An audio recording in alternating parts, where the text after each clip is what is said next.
ಮೋಕ್ಷಾರ್ಥಂ ಜಗದ್ಹಿತಾಯ ಚ. ಇಷ್ಟೇ ಸಿಂಪಲ್. ಆತ್ಮನ ಮೋಕ್ಷ ನಾವು ಬಂದಿರೋ ಯಾತಕ್ಕೆ ಅಂತಂದರೆ, ನಾವು ಜೀವನದಲ್ಲಿ ಮನುಷ್ಯ ಹುಟ್ಟೋದು ಯಾತಕ್ಕೆ ಅಂತ ಯಾರೋ ಒಬ್ಬರು ಸ್ವಾಮೀಜಿ ಕೇಳಿದ್ರು. ಮನುಷ್ಯ ಸರಿ ಹುಟ್ಟೋದು ಯಾತಕ್ಕೆ ಅಂದರೆ, ಯಾತಕ್ಕೆ ಅಂದರೆ ಹುಟ್ಟೋದು ಇನ್ನು ತಿರ್ಗಾ ಹುಟ್ಟಬಾರ್ದು ಅನ್ನೋದನ್ನು ಕಲಿಯೋಕ್ಕೆ ಅಲ್ವಾ? ಅದನ್ನು ಕಲಿಯೋದ್ರೆ ಆತ್ಮನೋ ಮೋಕ್ಷ. ಬಟ್ ನಾನೊಬ್ಬ ಮಾತ್ರ ಚೆನ್ನಾಗಿದೆ ಸಾಕ? ಇಲ್ಲ, ಜಗದ್ಹಿತಾಯ ಚ.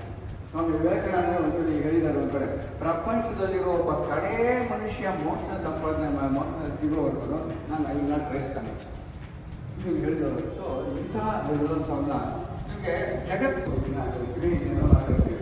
ಆದರೆ ಒಬ್ಬ ವ್ಯಕ್ತಿ ಒಂದು ಭಾಷಣ ಮಾಡಿದ್ದು ನಾನು ಆಚರಿಸೋದು ಪ್ರಪಂಚದಲ್ಲ.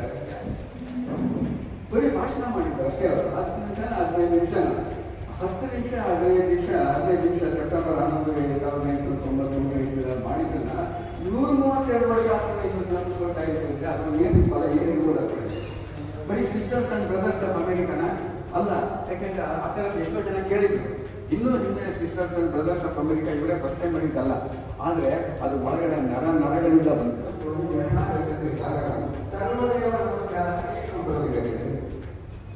ಸೊ ಎಷ್ಟು ಜನ ಆಗ್ತಾರೆ ನಮ್ಮ ಕರ್ಬೋದು, ದೇವರೊಬ್ಬನೇ ನಮ್ಮ ಕರ್ಬೋದು. ನಮ್ಮಲ್ಲಿ ಆ ಥರ ಇಲ್ಲೇ ಅಲ್ಲ, ದೇವರೊಬ್ಬನೇ ಅಂತ ನಾವು ಹೇಳೋದಿಲ್ಲ. ನಾನು ಬಾಂಬೆನಲ್ಲಿದ್ದೇನೆ. ಬಾಂಬೆನಲ್ಲಿದ್ದಾಗ ಯಾವುದೋ ಸ್ವಾಮೀಜಿ, ರಾಮಕೃಷ್ಣ ಆಶ್ರಮದ ಸ್ವಾಮೀಜಿ ಅವರು ಒಂದು ಸೆಲ್ಫ್ ಮ್ಯಾನೇಜ್ಮೆಂಟ್ ಅಂತ ಒಂದು ಕೋರ್ಸ್ ಮಾಡ್ತಾಯಿದ್ರು ಅವರು ಸ್ವಾಮೀಜಿಯವರು. ಆ ಸ್ವಾಮಿಯವರು ಪ್ರತಿ ಶನಿವಾರ ದಿವಸ ಮಧ್ಯಾಹ್ನ 3 ಗಂಟೆಯಿಂದ 6 ಗಂಟೆ ರಾಮಕೃಷ್ಣ ಪರಮಹಂಸರು ವಚನ ವೇದ ಇದೆಲ್ಲ ಹೇಳಿದ್ರು. ದಿವ್ಯತ್ರಯದೆಲ್ಲ ಹೇಳಿದ ಮೇಲೆ any questions you may ask ಅಂತ ಕೇಳ್ತಾ ಇದ್ರು ಸ್ವಾಮೀಜಿ. ಕೊನೆಯಲ್ಲಿ ಒಂದು 1/2 hour ಒಬ್ಬ ಎದ್ದಿತ್ಕೊಂಡು, ನನಗೆ ಇನ್ನೂ ಚೆನ್ನಾಗಿ ನೆನಪಿದೆ, ಒಬ್ಬರು ಎದ್ದಿತ್ಕೊಂಡು, Swamiji, why in other religions there is only one god, why in Hinduism there are so many gods ಕೇಳಿದ ಕ್ವಶನ್. ಇದು ಭಾಳ ಜನಕ್ಕೆ ಈಗಲೂ ಅದೇ ಅಲ್ವಾ? Why in other religions there is only one god, why is a ಹಬ್ಬುತ್ತಲ್ಲಿರಲಿ ತಾ ಬರಲಿ ಲೇಸೆ ನಡೆದು ಲೇಸ ನುಂಡು ಲೇಸ್ ಉಸಿರಿ ಇಲ್ಲಿರಲಿ ಲೇಸೆ ಮೈಯ ಪಡೆದು. ಇದೇ ಅಪದ್ಯರಾಗ, ಇದೇ ಅಶ್ವಜರ. ಇದನ್ನ ನಾವು ಹೇಳ್ಬೋದು. ಸ್ವಾಮಿ ವಿವೇಕಾನಂದ ಫಿಲಾಸಫಿನ ಭಾಳ ಸಿಂಪ್ಲಿಫೈ ಮಾಡೋದು. Who says in man making ಅಂತ, coming back to man making ಅಂತ ಹೇಳ್ತಿದ್ದಲ್ಲ. ಸೊ ಹಾಗಾಗಿ ಟಿ ವಿ ಗುಂಡಪ್ಪನವರು ಅದನ್ನು ಇನ್ನೂ ಸರಳೀಕೃತ ಮಾಡಿದ್ದಾರೆ. ಮ್ಯಾನ್ ಮೇಕಿಂಗ್ ಅಂತಂದ್ರೇನು, ಭಗವದ್ಗೀತೆ ಕೃಷ್ಣ ಹೇಳಿದ್ದು, ನಮ್ಮಲ್ಲಿರೋ ರಾಕ್ಷಸ ಗುಣಗಳು, ಅಸುರಿ ಗುಣಗಳನ್ನೆಲ್ಲ ಕಡಿಮೆ ಮಾಡಿಕೊಂಡು ದೈವ ಗುಣಗಳನ್ನು ಜಾಸ್ತಿ ಮಾಡ್ಕೊಳ್ಳೋದೇ ಮ್ಯಾನ್ ಮೇಕಿಂಗ್ ಅಂದರೆ. ಇದನ್ನು ಟಿ ವಿ ಗುಂಡಪ್ಪ ಎಷ್ಟು ಜನಕ್ಕೆ ಸಣ್ಣ ಪದ್ಯದಲ್ಲಿ ಹೇಳಿದ್ದಾರೆ ಅಂತಂದರೆ, ದೇವಾಂಶ ಪಶುವಂಶಗಳ ಗಂಟು ಮಾನವತೆ. ಪದಗಳು ನೋಡಿ, ದೇವಾಂಶ ಪಶುವಂಶ ಬಿಸ್ಟು, ಪಶುವಂಶಗಳ ಗಂಟು ಮಾನವತೆ. ಧೀ ವಿಮರ್ಶೆ ನೊಂದ ಸತ್ಕರಿಸಿ ಬಲಿಸಿ ಭಾವ ಪರಿಶೋಧನೆಯ ಇನ್ನೊಂದ ದಂಡಿಪುದೆ ಜೀವ ಪ್ರಕರ್ಷಗತಿ ಮಂಕುತಿಮ್ಮ. ಧೀ ವಿಮರ್ಶೆ ಯಾವುದು? ಧೀ ಅಂದರೆ ವಿವೇಕ, ಧಿಯೋಯನ ಪ್ರಚೋದಯಾತ್. ಆ ಧೀ ವಿಮರ್ಶೆಯಿಂದ ಯಾವ್ದು ನಾನು ಮಾಡ್ತಾ ಇರೋದು ಇದು ಸರಿನಾ ಸರಿನಾ ಯೋಚನೆ ಮಾಡಿ ಸತ್ಕರಿಸಿ ಬಲಿಸಬೇಕು. ಯಾವುದನ್ನ? ದೇವಗುಣಗಳನ್ನು ಸತ್ಕರಿಸಿ ಬಲಿಸಿ. ಭಾವ ಪರಿಶೋಧನೆ ಅಂದರೆ ನಮ್ಗೆ ಎಮೋಷನಲ್ ಅಟ್ಯಾಚ್ಮೆಂಟ್ ಇರುತ್ತೆ ನಮಗೆ ದುರ್ಗುಣಗಳಿಗೆ. ನಾನೊಬ್ಬ ಒಳ್ಳೆಯದಾಗ್ಬಿಟ್ರೆ ಸಾಕ, ಅವ್ರು ಲಂಚ ತಗೊಳ್ಳಲ್ಲ, ಅವ್ರು ಸುಳ್ಳು ಹೇಳಲ್ಲ, ಇವ್ರಿಗೆ ಮಾಡಲ್ಲ ಅಂತ ಹೇಳ್ತೀವಿ. ಭಾವ ಪರಿಶೋಧನೆಯಿಂದ ಇನ್ನೊಂದು ದಂಡಿಪುದೆ, ಅಸುರ ಗುಣಗಳನ್ನು ದಂಡಿಪುದೆ ಜೀವ ಪ್ರಕರ್ಷಗತಿ ಮ್ಯಾನ್ ಮೇಕಿಂಗ್ ಅರ್ಥ ಮಾಡ್ಕೋಬೇಕು. ಅದಕ್ಕೆ 3 ತಪಸ್ಸುಗಳು. ಯಾವುದೋ ಕಾಯ ವಾಚ ಮನಸ. ಶಾರೀರಿಕ ತಪಸ್ಸು ಹೆಂಗೆ ಅಂದರೆ ಎಷ್ಟು ಚೆನ್ನಾಗಿದೆ ಫಾರ್ಮುಲಾ ನೋಡಿ. ದೇವ ದ್ವಿಜ ಗುರು ಪ್ರಾಜ್ಞ ಪೂಜನ ಶೌಚಂ ಆರ್ಜವ ಬ್ರಹ್ಮಚರ್ಯ ಅಹಿಂಸಾಚ ಶಾರೀರ ತಪ ಮುಚ್ಯತೆ. ಪುರೋಹಿತ ಕೃಷ್ಣ. ಶಾರೀರಿಕ ತಪಸ್ಸು ಅಂದರೆ ದೇವ ಅಂದರೆ ದೇವಸ್ಥಾನಗಳಿಗೆಲ್ಲ ಹೋಗೋದು.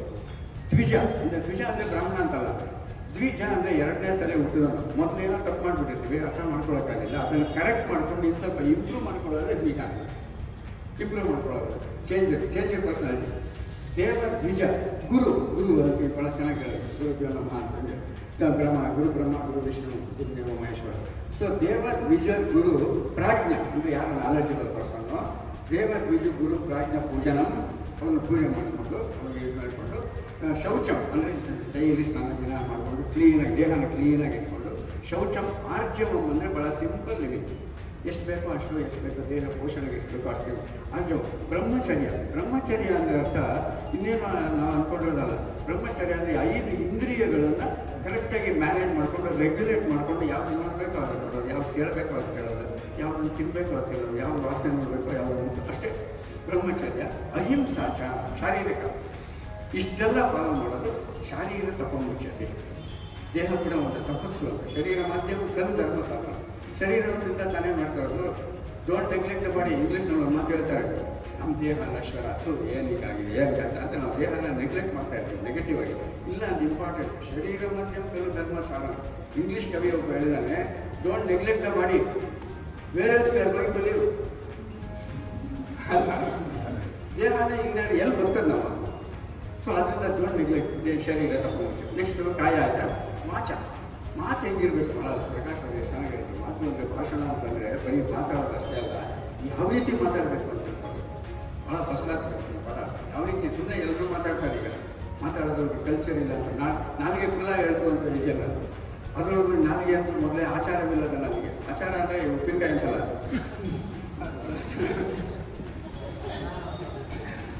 ಆಚಾರವಿಲ್ಲದ ನಾಲಿಗೆ. ಆಚಾರ ಅಂದರೆ ಹೇಗೆ ಬೇಕೋ ಹೇಗೆ ಸಿಸ್ಟಮ್ ಆಗಿದೆ. ಆಚಾರವಿಲ್ಲದ ನಾಲಿಗೆ ಇದು ಇದನ್ನ ನೀಚ ಬುದ್ಧಿ ಅಂತ ಬಿಡ್ತಾರೆ. ಏನ ನೀಚ ಬುದ್ಧಿ? ವಿಚಾರವಿಲ್ಲದ ಪರರ ಘೋಷಿಸುವುದಕ್ಕೆ ಕಾಯಿ ತಗೊಂಡಿರ್ಬೇಕು ನನಗೆ. ಸೊ ಇದನ್ನ ಶಾರೀರ ತಪಮುಚ್ಯತೆ ಆಗ. ಇನ್ನು ವಾಚ ಅಂದರೆ ನಮ್ಮ ತಪಸ್ಸು ಹೆಂಗಿರ್ಬೇಕು, ಅದಕ್ಕೆ ಭಾಳ ಒಳ್ಳೆ ಪದ ಇದೆ ಸಂಸ್ಕೃತದಲ್ಲಿ, ವಾಂಗ್ಮಯ ತಪಸ್ಸು. ವಾಂಗ್ಮಯ ಅನುದ್ವೇಗಕರಂ ವಾಕ್ಯಂ. ಅನುದ್ವೇಗ, ಉದ್ವೇಗ, ಟೆನ್ಷನ್, ಅದು ಹಾಸ್ಪಿಟಲ್ ಇಟ್ಕೊಂಡಿದೆ. ಅನುದ್ವೇಗಕರಂ ವಾಕ್ಯಂ. ಉದ್ವೇಗ ಇದೆ, ಕೂಲಾಗಿ ಮಾತಾಡ್ಕೊಂಡಿರ್ಬೇಕು. ಅನುದ್ವೇಗಕರಂ ವಾಕ್ಯಂ. ಸತ್ಯಂ, ಸತ್ಯವಾಗಿ. ಪ್ರಿಯಂ, ಕೇಳಲಾಗಿ ಇರಬೇಕು. ಹಿತಂ, ಒಳ್ಳೆಯದಾದ ಥರ ಇರಬೇಕು.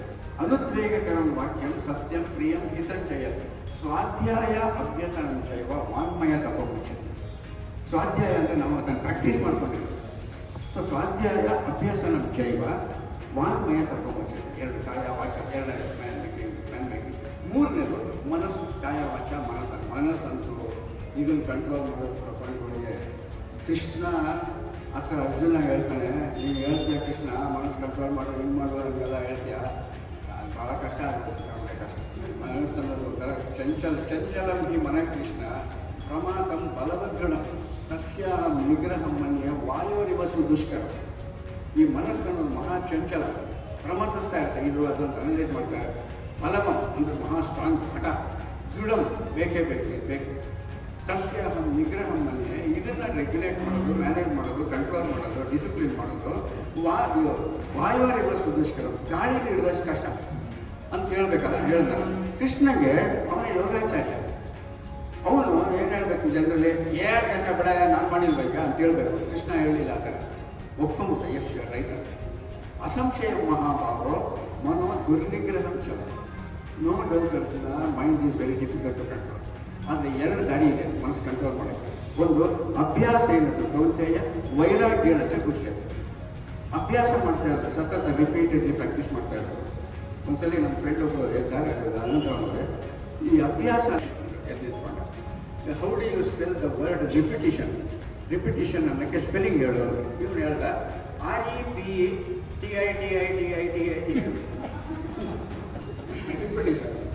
ಆಮೇಲೆ ಆ ಸ್ಕೂಲ್ನಲ್ಲಿ ಹೇಳಿದ್ರು. ಆಮೇಲೆ ಅವನೇ ಭಾಳ ದೊಡ್ಡದಾಗಿ ಒಂದು ಬ್ಯಾಂಕ್ನಲ್ಲಿ ಕೆಲಸಕ್ಕೆ ಸೇರಿದ. ಆ ಬ್ಯಾಂಕ್ ಹೆಸರು REPTITIT ಅಂತ ಹೇಳಿದ್ನಲ್ಲ, ಅವನು ICICI ಅಂತ. ಈ ಮಾತನ್ನು ತಾವೆಲ್ಲರೂ ಆಲಿಸಿದ್ದೀರಾ ಅಂತ ಕೇಳ್ತೀನಿ. ಈಗ ಮುಂದಿನ ಕಾರ್ಯಕ್ರಮ, ಸಮಯ ಕಡಿಮೆ ಇರೋದ್ರಿಂದ ಬೇಗ ಕರೀತಾ ಇದ್ದೀನಿ. ಈ ವೇದಿಕೆಗೆ ಶ್ರೀಯುತ ಅನಂತರಾಮ್ ಅವರನ್ನು ಕರೀತಾ ಇದ್ದೀನಿ. ಸ್ವಾಧ್ಯಾಯ ಕಾರ್ಯಕ್ರಮದ ಕಿರುಪರಿಚಯ ಕೊಟ್ಟು ಮತ್ತು BS ಕಾಲೇಜಿನಿಂದ ಚಾಗಿ ಗೀತ ಹಾಡಲಿಕ್ಕಾಗಿ ವಿದ್ಯಾರ್ಥಿಗಳನ್ನು ಕರೀತೀನಿ. ವಿವೇಕಾನಂದ ಕೇಂದ್ರದಿಂದ ಸಾಕಷ್ಟು ಚಟುವಟಿಕೆಗಳು ನಡೆಯುತ್ತೆ. ಅದರಲ್ಲಿ ಕಾರ್ಯಪದ್ಧತಿನಲ್ಲಿ ಮುಖ್ಯವಾಗಿದ್ದು ಆಲ್ರೆಡಿ ಹೇಳಿದರೆ ಯೋಗ ವರ್ಗ, ಸಂಸ್ಕಾರ ವರ್ಗ, ಸ್ವಾಧ್ಯಾಯ ವರ್ಗ ಮತ್ತು ಕೇಂದ್ರ ವರ್ಗ. ಸೊ ಪ್ರತಿ ವರ್ಷ ಒಂದೊಂದು ವರ್ಗಕ್ಕೆ ನಾವು ವಿಶೇಷ ಒತ್ತು ಕೊಟ್ಟು ಆ ಒಂದು ಕಾರ್ಯಕ್ರಮನ ನಡೆಸ್ತೀವಿ. ಈ ವರ್ಷದಲ್ಲಿ ಸ್ವಾಧ್ಯಾಯ ವರ್ಗಕ್ಕೆ ಒಂದು ವಿಶೇಷ ಒತ್ತು ಕೊಡ್ತೇವೆ. ಯಾಕೆ ಅಂದರೆ ಅವ್ರು ಆಗಲೇ ಹೇಳಿದಾಗೆ ಯುವಕರಿಗೆ ಒಂದು ಪ್ರೇರಣೆ ಕೊಟ್ಟು ಆ ಯುವಕರ ಮುಖಾಂತರ ಒಂದು ರಾಷ್ಟ್ರದ ಉನ್ನತೀಕರಣ ಮತ್ತು ಪುನರುತ್ಥಾನ ಆಗಬೇಕು, ಯುವಕರು ಮುಂದುವರಬೇಕು, ದೇಶ ಕಟ್ಟಬೇಕು ತನ್ನ ಮುಖಾಂತರ ಅಂತ ಹೇಳಿ ಸ್ವಾಧ್ಯಾಯ ವರ್ಗ ಏನಿದೆ ಅದಕ್ಕೆ ಒತ್ತು ಕೊಟ್ಟಿದ್ದೀವಿ. ಸ್ವಾಧ್ಯಾಯ ವರ್ಗ ಏನು ಅಂದರೆ ಸ್ವ ಅಧ್ಯಾಯ, ಸೆಲ್ಫ್ ಸ್ಟಡಿ ಅಂತಷ್ಟೇ. ಅದರಲ್ಲಿ ಏನು ಅಂದರೆ ಈಗ ನಮ್ಮ ಯುವಕರಿಗೆ ಬೇರೆ ಬೇರೆ ನಮ್ಮ ಸಂಸ್ಕೃತಿ, ನಮ್ಮ ಧರ್ಮ ಮತ್ತು ಸನಾತನ ಧರ್ಮ ಹಾಗೂ ನಮ್ಮ ಸಂಸ್ಕಾರದ ಬಗ್ಗೆ ಮತ್ತು ನಮ್ಮ ರಾಷ್ಟ್ರದ ವೀರ ಯೋಧರು, ಸ್ವಾತಂತ್ರ್ಯ ಹೋರಾಟಗಾರರು ಏನಿದ್ದಾರೆ ಅವ್ರ ಬಗ್ಗೆ ಒಂದು ಅವರಾಗಿ ಅಧ್ಯಯನ ಮಾಡಿ ನಾವು ಅದಕ್ಕೆ ಶಾಲೆ ವಿದ್ಯಾರ್ಥಿಗಳು ಕಾಲೇಜ್ ವಿದ್ಯಾರ್ಥಿಗಳನ್ನ ಸೆಲೆಕ್ಟ್ ಮಾಡಿಕೊಂಡು ಅಲ್ಲಿ ನಾವು ಒಂದು ಕಾರ್ಯಕ್ರಮ ಮಾಡ್ತೀವಿ. ಅವರಿಗೆ ಒಂದು ವಿವೇಕಾನಂದರ ಇದ್ರ ಬಗ್ಗೆ ನಾವು ಒಂದು ಪುಸ್ತಕ ಕೊಟ್ಟು ಅವ್ರಿಗೊಂದು 15-20 ದಿವಸ ಟೈಮ್ ಕೊಡ್ತೀವಿ. ಅದರಲ್ಲಿ ಅವರನ್ನು ಅಭ್ಯಾಸ ಮಾಡಿ ಅವರೇ ಗುಂಪಲ್ಲಿ ಅದನ್ನು ಡಿಸ್ಕಸ್ ಮಾಡಿ ಅವರಿಗೆ ಒಂದು ಪರೀಕ್ಷೆ ಕೂಡ ಮಾಡ್ತೀವಿ. ಆ ಪರೀಕ್ಷೆನಲ್ಲಿ ಯಾರು ಉತ್ತೀರ್ಣರಾಗಲ್ಲ ಅತಿ ಹೆಚ್ಚು ಅಂಕ ಗಳಿಸಿದ್ರು ಅವರನ್ನು 3-5 ಜನರನ್ನು ನಾವು ಸೆಲೆಕ್ಟ್ ಮಾಡಿಕೊಂಡು ಒಂದು ನಾವು ಶಿಬಿರನ ಅವ್ರ ಜಾಗದಲ್ಲೇ ಕಾಲೇಜಿನಲ್ಲಿ ನಡೆಸಿಬಿಟ್ಟು ಆ ಶಿಬಿರದಲ್ಲಿ ಎಲ್ಲ ಮಕ್ಕಳು ಯಾರ್ಯಾರು ಆ ಒಂದು ಕಾರ್ಯಕ್ರಮದಲ್ಲಿ ಸ್ವಾಧ್ಯಾಯ ಕಾರ್ಯಕ್ರಮದಲ್ಲಿ ಭಾಗವಹಿಸಿರ್ತಾರೋ ಅವರೆಲ್ಲರಿಗೂ ನಾವು ಅವತ್ತು ಸೇರಿಸಿ ಒಂದು ಶಿಬಿರ ನಡೆಸಿ ಆ ಶಿಬಿರದಲ್ಲಿ ಈ ಉತ್ತೀರ್ಣರ ಅತಿ ಹೆಚ್ಚು ಅಂಕ ಗಳಿಸಿದ ಒಂದು 4-5 ಮಕ್ಕಳ ಜೊತೆಗೆ ಇನ್ನೂ ಆ ಶಿಬಿರದಲ್ಲಿ ಯಾರು ಉತ್ಸುಕತೆಯಿಂದ ಭಾಗವಹಿಸ್ತಾರೋ ಅವರನ್ನೆಲ್ಲ ಸೇರಿಸ್ಬಿಟ್ಟು ನಾವು ಕನ್ಯಾಕುಮಾರಿನಲ್ಲಿ ಈ ಸ್ವಾಧ್ಯಾಯ ಒಂದು ಶಿಬಿರ ನಡೆಸ್ತೀವಿ. ವರ್ಕ್ಶಾಪ್ ಅಂತ ಹೇಳ್ತೀವಿ. ಕಳೆದ ತಿಂಗಳು ಅದು ನಡೀತು. ನಾವು ಬೆಂಗಳೂರಿನಲ್ಲಿ ಸುಮಾರು 10 ಕಾಲೇಜಿನ ಅಪ್ರೋಚ್ ಮಾಡಿದ್ವು. ಈ ಸಲ ಅವರಿಗೆ ಕೊಟ್ಟಿದ್ದ ಪುಸ್ತಕ ಏನು ಅಂದರೆ ವಿವೇಕಾನಂದರ ಜೀವನ ಮತ್ತು ಸಂದೇಶ.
ಮಾಯಾಲೋಲ ದೇವ ಸರ್ವೇಶ ಪರಮ ಎಂದು ಜನ ಪಾವನ ಪಾಂಡೋಡಿ ಕಳ್ತಿ ಮತ್ತು ಆ ಅಂತ ಸೃಷ್ಟಿಕರ್ತನನ್ನು ನೇಮಿಸ್ತಾ ನಾನು ವಿವೇಕಾನಂದ ಕೇಂದ್ರದಿಂದ ಆಗಿದ್ದು ಕನ್ಯಾಕುಮಾರಿಗೆ ಹೋಗಿದ್ದಂತಹ ಅನುಭವಗಳನ್ನು ಹಂಚ್ಕೊಳ್ಳೋದಕ್ಕೆ ನಾನು ಬಯಸ್ತಾ ಇದ್ದೇನೆ. ಇಷ್ಟು ಹಿರಿಯ ಶ್ರೋತೃಗಳೆಲ್ಲ ಕೂತಿದ್ದೀರಾ.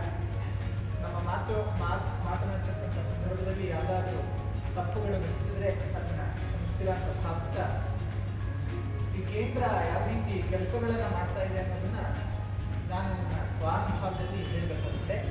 ಅಂದರೆ ಒಂದು ಉನ್ನತವಾದ ಸಮಾಜವನ್ನು ನಿರ್ಮಿಸಬೇಕು, ಒಂದಷ್ಟು ಸತ್ಕಾರ್ಯಗಳು ಸಮಾಜದಲ್ಲಿ ನಡೀಬೇಕು ಅಂದಾಗ ಒಂದಷ್ಟು ಜನರನ್ನು ಕೂಡ ಹಾಕುವುದು ಬಹಳ ಕಷ್ಟವಾಗಿರ್ತಕ್ಕಂಥ ಈ ಕಾಲದಲ್ಲಿ ಒಂದು ಉನ್ನತವಾದ ಆದರ್ಶಗಳನ್ನೆಲ್ಲ ಇಟ್ಕೊಂಡು ಅದನ್ನ ಮತ್ತೆ ಈ ಸಂಸ್ಕೃತಿಯ ಪ್ರಸರಣ ಅಂತ ನಾವೇನು ಹೇಳ್ತೀವಿ ಅದನ್ನ ಮಾಡುವ ನಿಟ್ಟಿನಲ್ಲಿ ವಿವೇಕಾನಂದ ಕೇಂದ್ರ ಮುಂಚೂಣಿಯಲ್ಲಿದೆ ಅಂತ ಹೇಳಿದ್ರೆ ತಪ್ಪಾಗುತ್ತಿಲ್ಲ. ಸ್ವಾಮಿ ವಿವೇಕಾನಂದರ ಬಗ್ಗೆನೇ ಹೇಳಬೇಕಾದ್ರೆ 1863 ಜನವರಿ 12ರಂದು ಅವರು ಜನಿಸಿದಾಗ ಅದು ಸಂಕ್ರಾಂತಿಯಾಗಿತ್ತು. ಸೂರ್ಯ ತನ್ನ ಮತವನ್ನು ಬದಲಾಯಿಸ್ತಕ್ಕಂತಹ ದಿನ. ಅದೇ ರೀತಿ ಭಾರತದ ಆಧ್ಯಾತ್ಮಿಕ ಅರುಣ ಸೂರ್ಯ ತನ್ನ ಪಥವನ್ನು ಬದಲಿಸಿ ಆ ಉಪನಿಷತ್ತಿನ ಉಪದೇಶದ ಸಾರವನ್ನು ಇಡೀ ಜಗತ್ತಿಗೆ ಸಾರಬೇಕಾಗಿರುವಂತಹ ಸಂದರ್ಭ ಒದಗಿ ಬಂದಿತ್ತು ಅನ್ಸುತ್ತೆ. ಅದರ ಒಂದು ಪ್ರತಿಮೆಯಾಗಿ ಈ ಒಂದು ಕೇಂದ್ರ ಸ್ಥಾಪನೆ ಹೊಂದಿರೋದು ಒಂದು ಸಂತಸದ ಸಂಗತಿ. ಅಲ್ಲಿನ ಕಾರ್ಯಕ್ರಮಗಳ ಪೈಕಿ ಪ್ರಾತಸ್ಮರಣ ಮತ್ತೆ ಯೋಗಾಭ್ಯಾಸ ಬೆಳಿಗ್ಗೆ ಇರ್ತಿತ್ತು. ನಮ್ಮ ಸಂಸ್ಕೃತಿಯ ಜೀವಂತವಾಗಿರ್ತಕ್ಕಂತಹ ಆ ಉಪನಿಷತ್ತಿನ ಸಾರ ಆ ಮಂತ್ರಗಳೇನಿದೆ ಅವನ್ನೆಲ್ಲ ಕಲಿಸೋದ್ರಲ್ಲಿ ಈ ಪ್ರಾತಸ್ಮರಣ ಮುಖ್ಯವಾಗಿದೆ. ನಾವು ಯಾವುದೇ ಭಾರತದಂತ ದೇಶಕ್ಕೆ ಬಂದು ಇಲ್ಲಿನ ಒಂದು ಆಧ್ಯಾತ್ಮಿಕ ಸಂಪತ್ತನ್ನ ಬೇರೆ ದೇಶದವರು ತೆಗೆದುಕೊಂಡು ಹೋಗಿ ಅದಕ್ಕೆ ಅವರ ಅನುಮೋದನೆ ಕೊಟ್ಟ ಮೇಲೆ ನಾವೆಲ್ಲವನ್ನೂ ಒಪ್ಕೊಳ್ತೇವೆ. ಆದರೆ ಎಲ್ಲವೂ ಸಹ ಈ ದೇಶದಲ್ಲಿ ಇತ್ತು, ಅಂಥವನ್ನೆಲ್ಲ ನಾವು ನಮ್ಮ ಶಿಕ್ಷಣದಲ್ಲಿ ಮಕ್ಕಳಿಗೆ ತಲುಪಿಸ್ಬೇಕು ಅಂದ್ರೆ ಈ ರೀತಿಯ ಕೇಂದ್ರಗಳ ಮೂಲಕ ಮಾತ್ರ ಸಾಧ್ಯ. ಅದು ನಮ್ಮ ಕುಟುಂಬದಿಂದ ಬರಬೇಕಾಗುತ್ತೆ. ಕೆಲವು ಶಿಕ್ಷಣ ಪದ್ಧತಿಯಲ್ಲಿ ಅದು ಅಸಾಧ್ಯ ಸಂಗತಿ ಇರಬಹುದು. ಅಂತ ವಿಷಯಗಳನ್ನ ನೀವು ಆ ಒಂದು ಸಣ್ಣ ಪುಸ್ತಕದಲ್ಲಿ ನಮಗೆ ಕೊಟ್ಟಿದ್ರು. ಆ ಪ್ರಾತಸ್ಮರಣದಲ್ಲಿ ಈ ರೀತಿಯ ಈಗ ನಾವು ಶಾಂತಿ ಮಂತ್ರವನ್ನು ಏನು ಕೇಳಿದ್ವಿ, ಅದೇ ರೀತಿ ಸಾಕಷ್ಟು ದೇಶಭಕ್ತಿ ಗೀತೆ ಇರ್ಬೋದು, ಕೆಲವು ಮಂತ್ರಗಳು, ಆ ವೈಬ್ರೇಷನ್ ಅದರಲ್ಲಿರ್ತಕ್ಕಂತಹ ವೈಜ್ಞಾನಿಕವಾಗಿ ಅದು ರೂಪುಗೊಂಡಿವೆ. ಆದರೆ ಅದನ್ನು ತಿಳಿದುಕೊಳ್ಳುವಲ್ಲಿ ನಾವು ವಿಫಲರಾಗಿದ್ದೇವೆ ಅನಿಸುತ್ತೆ. ಅಂತಹ ಒಂದು ಸಂಸ್ಕೃತಿಯ ಪ್ರಸರಣ ಆಗಬೇಕು ಅಂದ್ರೆ ಈ ರೀತಿಯ ಕೇಂದ್ರಗಳು ಕೆಲಸವನ್ನು ಮಾಡಬೇಕಾಗುತ್ತೆ. ಜೊತೆಗೆ ಯೋಗಾಭ್ಯಾಸ ಏನಿರ್ಬೋದು ಅದು ಸಹ ಇಡೀ ಜಗತ್ತಿಗೆ ಭಾರತ ಕೊಟ್ಟಿರ್ತಕ್ಕಂತಹ ಕೊಡುಗೆ. ಅವನ್ನ ನಾವು ಶಿಕ್ಷಣದಲ್ಲಿ ಏನೋ ಒಂದು ಸಹಪಠ್ಯ ಚಟುವಟಿಕೆ ಅಂತ ಒಂದು ಸಣ್ಣ ಅಂಶವಾಗಿ ಪರಿಗಣಿಸಿದೀವಿ. ಅದ್ರ ಮುಖ್ಯವಾಗಿ ಯೋಗವೇ ಬೇಕಿರೋದು. ಯೋಗ ಚಿತ್ತ ವೃತ್ತಿ ವಿರೋಧ, ಮನಸ್ಸಿನ ನಿಯಂತ್ರಣವನ್ನ ಯೋಗ ಅಂತಕ್ಕಂಥದ್ದು ಫಸ್ಟ್ ಮನಸ್ಸನ್ನ ಒಂದು ಸುಭದ್ರವಾಗಿ ನಿರ್ವಹಿಸಿದ್ರೆ ಮಾತ್ರ, ಅದನ್ನ ಸರಿಯಾದ ರೀತಿಯಲ್ಲಿ ನಿರ್ವಹಿಸಿದ್ರೆ ವಿವೇಕಾನಂದರು ಹೇಳಿದಂಗೆ ಏಕಾಗ್ರತೆಯ ಮೂಲಕ ಏನನ್ನಾದ್ರೂ ಸಾಧಿಸ್ಬೇಕಂದ್ರೆ ಯೋಗಾಭ್ಯಾಸ ಸಹ ಬೇಕಾಗುತ್ತೆ. ಅದನ್ನ ತಲುಪಿಸೋದು ಸಹ ಈ ಕೇಂದ್ರ ತನ್ನ ಕೆಲಸವನ್ನ ಮಾಡ್ತಾ ಇದೆ. ಮತ್ತೆ ಕೇಂದ್ರದ ಜೀವಂತ ಸದಸ್ಯರಿಂದ ಆ ಪದಾವಳಿಯಲ್ಲೇ ನಾವು ಪ್ರಾತಸ್ಮರಣವನ್ನೆಲ್ಲ ಕಲ್ತ್ಕೊಂಡಿದ್ರು.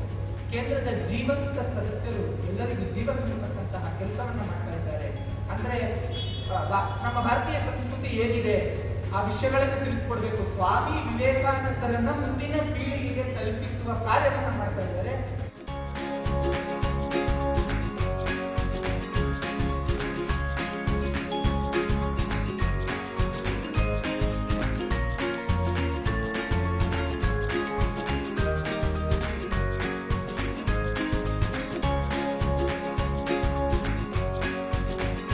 ಸ್ಫೂರ್ತಿದಾಯಕ ಮಾತುಗಳನ್ನು ಆಡಿದಂತಹ ಸಂಜಯ್ ಅವರಿಗೆ ನಮ್ಮ ಸಂಘದ ವತಿಯಿಂದ ಧನ್ಯವಾದಗಳು.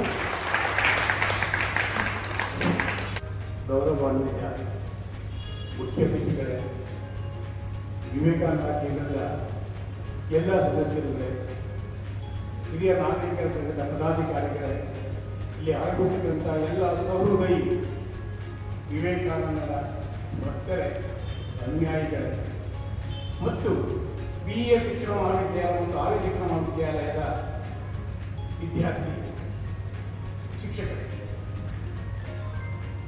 ನನ್ನ ಪಾಲಿಗೆ ಬಂದಿರ್ತಕ್ಕಂಥದ್ದು ಒಂದು ಬಾಯಿ ಬಿಟ್ಟಿದೆ. ಸಣ್ಣಕ್ಕಿದು ಪರಿಚಯ ಅಂತ ಹೇಳಿ, ಇದು ಪರಿಚಯ ಅಲ್ಲ. NTR ಹೋಗಿ ರಸಗಳ ತಿಂದು ಮತ್ತೆ ಬಂದು ರಾತ್ರಿ ಕುಡಿ ಮುಚ್ಚೆ ಕೂಡ ಹೆಂಗಾಗುತ್ತೆ ಅಂತಿರುತ್ತೆ ನಮ್ಮ ಬಾಟ ಅಂತ ರಸಗಳ ಕೊಟ್ಟು ನಾನು ಮಾತಾಡೋದು ಅಷ್ಟು ಸರಿ ಬರಲ್ಲ ಅಂತ ಯೋಚನೆ ಮಾಡಿ ಕೇವಲ ಇದರ ಸಂಪೂರ್ಣ ಮಾಹಿತಿ ಅಂತ ಏನು ನಾನು ಮುಗಿಸ್ತಿದ್ದೀನಿ. ಸ್ವಾಮಿ ವಿವೇಕಾನಂದರು now he belongs to the class of prophets. He was not a classroom teacher, but was one of the greatest teachers of mankind, like Gandhiji. ಸನ್ಯಾಸಿ ಅಷ್ಟೇ ಅಲ್ಲ, ಅವರು ಇಡೀ ಭಾರತಕ್ಕೆ ಒಬ್ಬ ಸದ್ಗುರುವಾಗಿ ಬೆಳೆದಂತಹ ಮಹಾನ್ ತೀರ ಸನ್ಯಾಸಿ ಗುರು. ಅಂತ ಮಹನೀಯ ಅಮೆರಿಕಾದಲ್ಲಿ ಸೆಪ್ಟೆಂಬರ್ 11ನೇ ತಾರೀಕು ಡಿಯರ್ ಬ್ರದರ್ ಸಿಸ್ಟರ್ಸ್ ತಂದಾಗ ಸುಮಾರು 10-15 ನಿಮಿಷ ಕಾರ್ಯಕ್ರಮ ನಿರಂತರವಾಗಿ ನಡೀತಿರುತ್ತೆ. ಮುಂದೆ ಮಾತಲ್ಲಿ ಅಪೇಕ್ಷೆ ಕೊಡಲಿರುತ್ತೆ, ಬರೀ ಚಪ್ಪಾಳೆ ಚಪ್ಪಾಳೆ ಚಪ್ಪಾಳೆ. ವಿಡಿಯೋ ನೋಡಿರ್ಬೋದು ನೀವು. ಇಂಥ ಮಹಾನ್ ತಪಸ್ವಿಯ ನುಡಿಗಳನ್ನ ನೋಡಿದಂತ ಒಂದು ದಿನ ಈ ವಿಶ್ವ ಭಾತೃತ್ವ ದಿನ, ವರ್ಲ್ಡ್ ಬ್ರದರ್ಹುಡ್ ಡೇ ಅಂತ. ಈ ಕಾರ್ಯಕ್ರಮಕ್ಕೆ ಸನ್ಮಾನ್ಯ ವೈವಿ ಗುಂಡೂರವರು ಅತಿಥಿಗಳಾಗಿ ಬಂದು ತಮ್ಮದೇ ಆದ ವಾಗ್ಮೀಯ ರೀತಿಯಲ್ಲಿ ತಮ್ಮದೇ ಆದ ಹಾಸ್ಯಮಯ ರೀತಿಯಲ್ಲಿ ನಮಗೆ ಎಲ್ಲರಿಗೂ ಉತ್ತಮವಾದಂತಹ ಮಾಹಿತಿಯನ್ನು ನೀಡಿದ್ದಾರೆ. ನಮಗೆ ಇಂಥ ಮಾನವೀಯರು ನಮ್ಮಲ್ಲಿರ್ತಕ್ಕಂಥದ್ದೇ ಒಂದು ಸೌಭಾಗ್ಯ. ಈ ವಿವೇಕಾನಂದ ಕೇಂದ್ರದಿಂದ ಹೋಗಿ ಕೇಳ್ಕೊಂಡಾಗ ಕನ್ನಡಪ್ಪ ನಾನೇ ಬರ್ತೀನಿ ಅಂತ ಸಂತೋಷ ಬರ್ತೀನಿ, ಇದು ನಮ್ಮ ಸಂಘ, ಇದು ನಮ್ಮ ಕಾರ್ಯಕ್ರಮ ಅಂತ ಹೇಳಿ ಒಪ್ಪಿಕೊಂಡು ಕಾರ್ಯಕ್ರಮ ಬಂದಿದ್ದಾರೆ. ಅವರ ನುಡಿಯಲ್ಲಿ ಬಹುಶಃ ಹೆಚ್ಚು ಹೆಚ್ಚು ಸಂಸ್ಕೃತ ಪದಗಳನ್ನು ಬಳಸಿ ಗೂಢಾರ್ಥಗಳನ್ನು ತಿಳಿಸಿ ಈ ಒಂದು ಕಾರ್ಯಕ್ರಮಕ್ಕೆ ಮೇಲನ್ನ ನೀಡಿದಂಥ ಶ್ರೀ ಗುಂಡೂರಾಯರಿಗೆ ನಿಜವಾಗ್ಲೂ ಒಂದು ಜೋರಾದ ಚಪ್ಪಳ ತಗೊಳ್ಬೇಕು.